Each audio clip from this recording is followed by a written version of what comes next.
আজ শিক্ষক দিবস। প্রতি বছর এই দিনটায় আমার মনটা চলে যায় বাঁকুড়া শহরে, যেখানে লাল মাটির দেশে আমার স্কুলে প্রচুর গাছপালার সঙ্গে স্কুল ইউনিফর্মের সবুজ সাদা একেবারে মিলেমিশে একাকার। স্কুল টিচার্সদের কাছে কি শিখেছিলাম, পড়াশোনা কি শিখেছিলাম এখন আর মনে পড়ে না, কিন্তু একটা কথা খুব মনে পড়ে, স্কুলে একটা বিশাল মেহগিনি গাছ ছিল।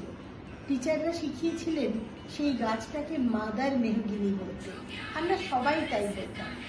সেদিন শিখেছিলাম যে গাছই আমাদের মা। আমার ছোটবেলার বাংলা শিক্ষক শ্রী অনাথ বন্ধু সেনগুপ্ত, যার কাছে প্রচুর বাংলা গ্রামার শিখেছি, এখনো মনে আছে।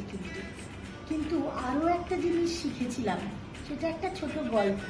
একদিন স্যারের মা তাকে হরলিক্স দিয়ে দিলেন। স্যার খেয়ে নিলেন, খেয়ে যখন গ্লাসটা ফেরত দিলেন, হেসে আমাদেরকে বললেন, আমার বুড়ি মা ভুল করে বেসন গোলা জল দিয়ে গেছে। সেদিন শিখেছিলাম মা বেসন গোলা জল দিলেও সেটাকে হরলিক্স ভেবে খেয়ে নিতে হয়, যাতে মা কষ্ট না পায়। আমার বায়োলজির টিচার শ্রী ধরণীধর ভট্টাচার্য, তার কাছে বায়োলজি কতটা শিখেছিলাম আজ আর মনে পড়ে না, কিন্তু তার কাছে শিখেছিলাম খাতা কেমন করে সাজাতে হয়, কেমন করে রিপ্রেজেন্ট করতে হয়।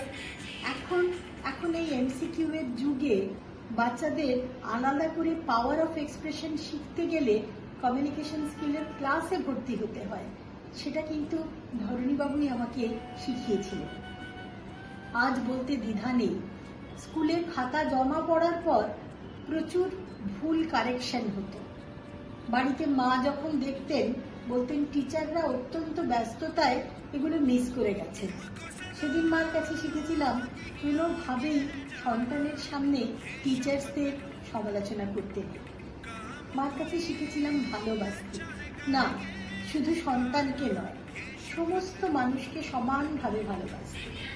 পরবর্তীকালে আমার মামি ডক্টর অনুরাধা সেনগুপ্ত এবং আমার ডান্স টিচার শ্রীমতী উর্মিলা ভৌমিককে দেখে বুঝেছিলাম নাচ করতে পারা, গান করতে পারার মতো ভালোবাসতে পারাটা একটা স্পেশাল ট্যালেন্ট, সেটা সম্পূর্ণভাবে ঈশ্বর প্রদত্ত। বাবা আর দাদার কাছে অঙ্কটা ভালো করেই শিখেছিলাম বোধহয়। আমার স্বামীর কাছে শিখেছি একটুও মায়ায় না জড়িয়ে খুব ভালোভাবে অফিসের কাজ কিভাবে করতে হয়, সেটা ওনাকে দেখেই শিখেছিলাম। আমার দুটো ছোট ছোট পুষি আছে, দেশি আর মিলি, দুটো কুকুর ছানা। তাদেরকে দেখে কি শিখেছি জানেন? সময় মতো প্রচুর আদর খেতে, আর তারপরেই প্রচণ্ডভাবে গা ঝাড়া দিয়ে সেই আদরটা ঝেড়ে ফেলে দিতে। আমার প্রচুর বন্ধু আছে, তাদের কাছে প্রতিদিন নিজেকে ভালোবাসতে শিখি। আর আমার ছোট ছোট ছাত্রছাত্রীদের কাছে এতদিন ধরে টিচার হতে শিখেছি এবং এখনও বোধহয় শিখে যাচ্ছি।